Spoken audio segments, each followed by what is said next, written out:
Toby is my best friend right now because he loves apples. You can see his little nose in the corner. He loves apples. You can't have any, this is mine.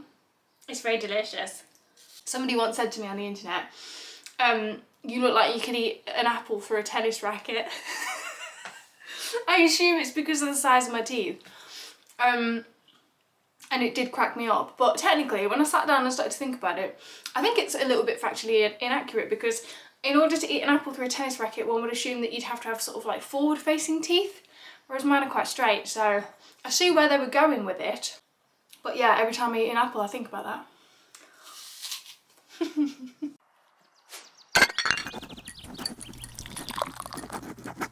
Listen, I thought we'd go old school today and do a little Q&A, because it feels like it's been ages since we've had a little bit of a catch up, and I haven't really got enough to kind of fill a weekly vlog.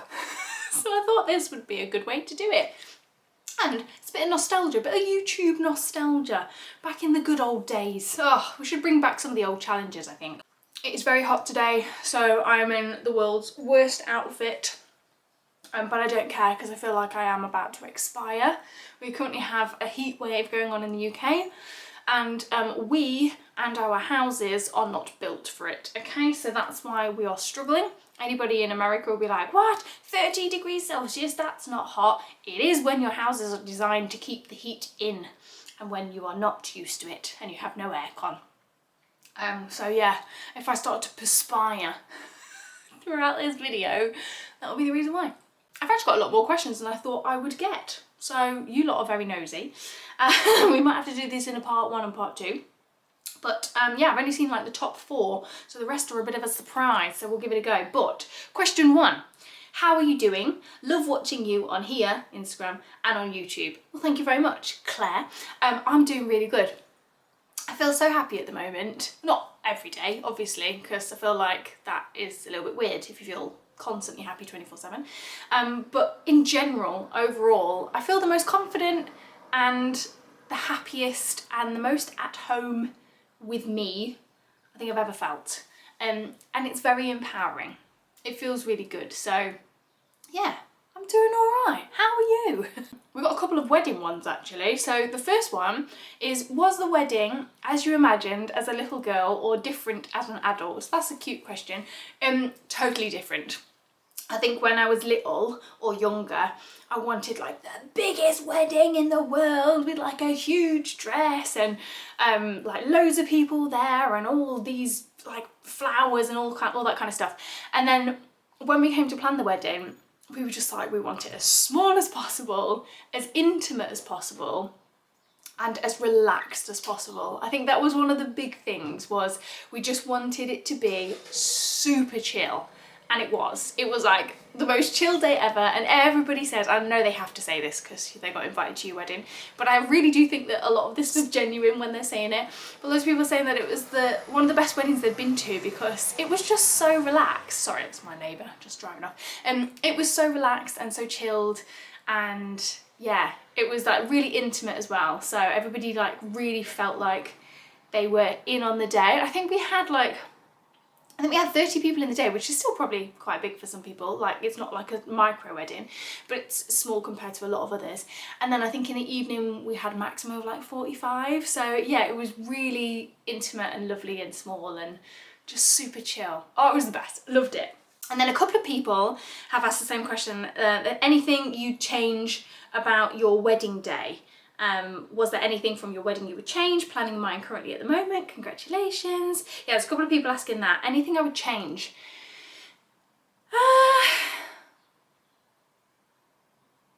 Do you know what? I don't think there is. And I know that a lot of people were like, no, I don't know, change.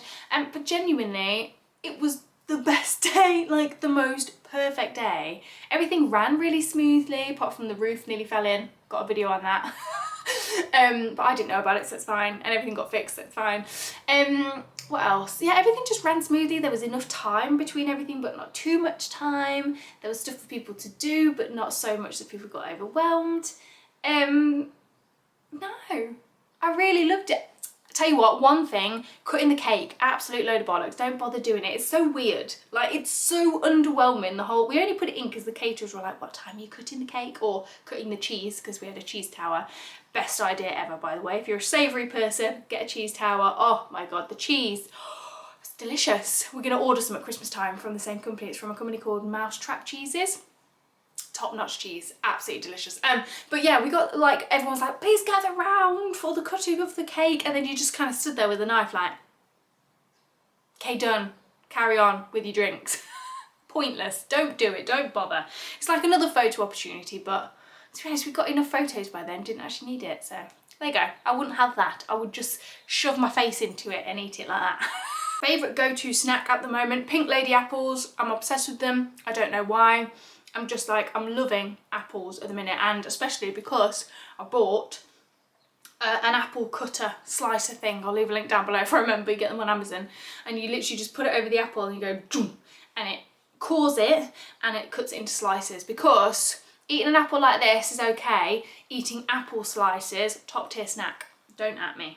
Christina says, any tips for improving mental health and positivity when things go bad? Lots of love. I don't know, I think everybody copes and deals and finds comfort in completely different things. Like for some people, it might be going for a run, like that might help their mental health. Can't relate. For other people, it might be running a hot bath, or reading a book, or listening to a podcast, or going out for a walk, or seeing their friends, or drinking a glass of wine, like whatever you do that helps self-soothe and comfort you, I think is a really good place to start, as long as those things are healthy coping mechanisms and not, you know, unhealthy ones, whatever that may be classed as. So yeah, find the things that bring you joy, maybe do that. It's hard sometimes though, isn't it, because when you're feeling down, you don't even have motivation to do the things that you normally really love. So I would say the biggest thing for me has been just being kind to myself, and I know that sounds really twee, but genuinely just being gentle with myself. And if I need some time and need to step back from something, give yourself the time, because you don't win any medals for just keeping going unless you're in a long distance race in the Olympics. You genuinely don't win any medals for that. You don't win any medals for how many mental breakdowns or stress breakdowns you've had. The key is to just keep yourself nice and balanced and grounded, and you just got to do whatever you got to do, you know? For me, personally, I don't know what do I do? Yeah, I just take it easy. I write down the things that I've got to do, and then I'm really strict with stuff, and I'm like, right, what definitely needs to be done, and what can wait till tomorrow? Because will the world end if I don't deep clean the oven? Probably not. So I'll just like trim my to-do list and trim my mental load a little bit, which is always jam-packed full. My brain is so full 24/7. And then I just force myself to do nice things. Like for me, putting a little bit, it sounds really superficial, but putting a little bit of fake tan on, washing my hair, which very much needs to be done at the moment, or even just, you know, like putting on a nice outfit, or even if it's just like my silky PJs instead of my holy ratty ones. Do you know what I mean? Like just being kind, little luxuries, and just cutting myself a bit slack. I think that goes a long way. Next question from Joe. When are you at your happiest? Cute. I love that question. When am I at my happiest? I think I genuinely, like I said, I really do feel like I am at the happiest I've ever been. And I think a lot of that has come from therapy, and a lot of self-work, inner work, you know, like my own private self-led therapy as well, and self-exploration. So I genuinely, I'm a quite happy person these days. But happiest, I would say, I love being at the theatre. I love sitting down in those seats, those really uncomfortable seats where you're squished in like sardines. Especially if I'm about to watch a show that I don't know anything about. If I'm about to just be taken on a journey, I flipping love that. I love it, that is my happy place. And then I would say probably being comfortable, so like being at home or at somebody else's house or whatever, in your PJs, either with Chris or with my friends, just with some good food and a glass of wine and something on the telly that you're not really watching because you're just jabbering too much and talking about all kinds of stuff, or playing games or something like that. Yeah, I love it. I feel like I'm a real homebody these days, and I'm not mad at that. Yeah, so just being around people that I love and being comfortable. All the theatre. There you go. Oh, and also being out on a walk with Toby when he does these little like bunny hop things through the long grass or through the heather, and it'll like disappear, and then you'll just suddenly see him go boing, boing, like Tigger out of the long grass. I love it. Or when he's like trotting down like in a straight line somewhere with his nose to the ground, and he just looks like he's on a mission, and he's just like trotting along, and his ears are like flapping. I love it. I absolutely love it. Oh, and when we're in the car and he's looking out the back window watching the cars, and just see the back of his head, and he's paused up on the window and he's just looking, watching the world go by. Oh, that, if I could just like take a mental snapshot of that, oh, just love it. I could just eat that moment up. I love the back of your head. Is that weird? Jackie says, just wanted to say hi. I've loved watching your vlogs and seeing your beautiful journey. Oh, Jackie, thank you. And I recognise your face. I'm sure I recognise your face. I can recognise people who comment a lot, and it's thank you. I really appreciate that. My question is, have you made genuine friends via your platforms? Oh my god, yes. So one of my friends, who was one of my bridesmaids, I actually met through Instagram.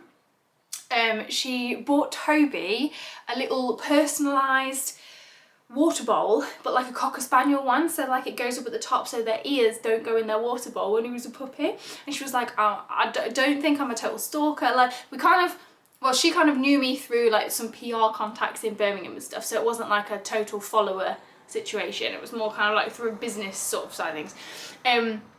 She was like, I don't think I'm an absolute stalker, but I really want to give Toby a gift, because she's got a Cocker Spaniel as well, and it was when I first got Toby. She was like, this has saved my life. I would really like to buy Toby one, but I don't want to ask for your address because I'm not like a stalker or anything, so I bought you a gift voucher for this company that makes all of my dog's bowls, and she just tell her what you want, like pick which design you want, I've paid for it, and she will deliver it for you.